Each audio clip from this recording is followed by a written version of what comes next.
Hello everyone and welcome back to Sky World. Emma Raducanu snubbed by French Openers Simona Halep and retiring star also ignored. The French Open main draw wildcard recipients have been announced. Emma Raducanu is one of multiple Grand Slam winners to be snubbed for a wildcard at the upcoming French Open. The Brit will have to go through qualifying and has already pulled out of another WTA tournament that takes place during Qualies Week. 2018 champion Simona Halep was also ignored after returning from a doping suspension. And two-time finalist Dominic Thiem, who recently announced his retirement, was forgotten by organizers. The French Open has announced their list of wildcard recipients, with some high-profile names left out. Raducanu is among those who have not been given a direct pass into the main draw after her protected ranking of number 103 was narrowly too low to make the cut. The 21-year-old was relying on a wildcard or 5 withdrawals to seal her spot in the draw. But she will now have to compete in the qualifying event if she wants to get into the French Open. Raducanu had previously been announced for next week's International de Strasbourg, but tournament organizers confirmed on Tuesday that she had pulled out.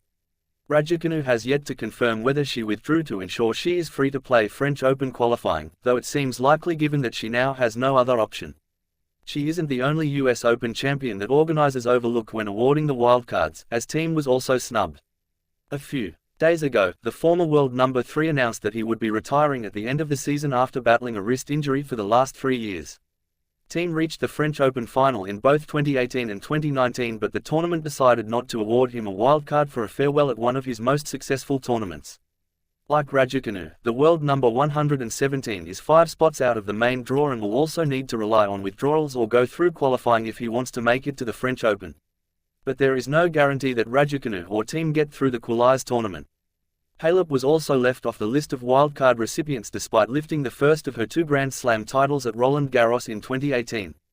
The former world number 1 is continuing her comeback from a doping suspension. However, many expected the French Open to ignore Halep after setting a precedent with Maria Sharapova. Sharapova won the title in Paris in both 2012 and 2014. She was suspended in 2016 after testing positive for meldonium during the Australian Open. The substance was banned from January 1, 2016. Sharapova had her suspension reduced from 24 months to 15 months, and when she returned to competition in 2017, the French Tennis Federation opted against giving her a wildcard. Halep recently had her 4-year ban reduced to 9 months after appealing to the Court of Arbitration for Sport. The decision was announced at the beginning of March, but the reduced suspension meant that Halep had effectively been eligible to compete since last July. Although she received an immediate wildcard for the Miami Open following her return, the French Tennis Federation has not taken the same approach. Another Grand Slam champion, Caroline Wozniacki, was also ignored. The former world number 1 returned from retirement last year, but she has not signed into the qualifying event, so will not be able to compete for a spot. In the women's main draw, the wildcard recipients are Elise Cornet, Fiona Ferro, Elsa Jacquemot, Kristina Mladenovic, Chloe Paquet, Jessica Ponce, Ajla Tomljanovic and Sakia Vickery. In the men's main draw, the wildcards have gone to Terence Atmain, Richard Gasquet, Pierre Hughes Herbert, Harold Mayotte, Nicolas Marino de Albaran, Giovanni Mapecci, Pericard, Alexandra Muller and Adam Walton.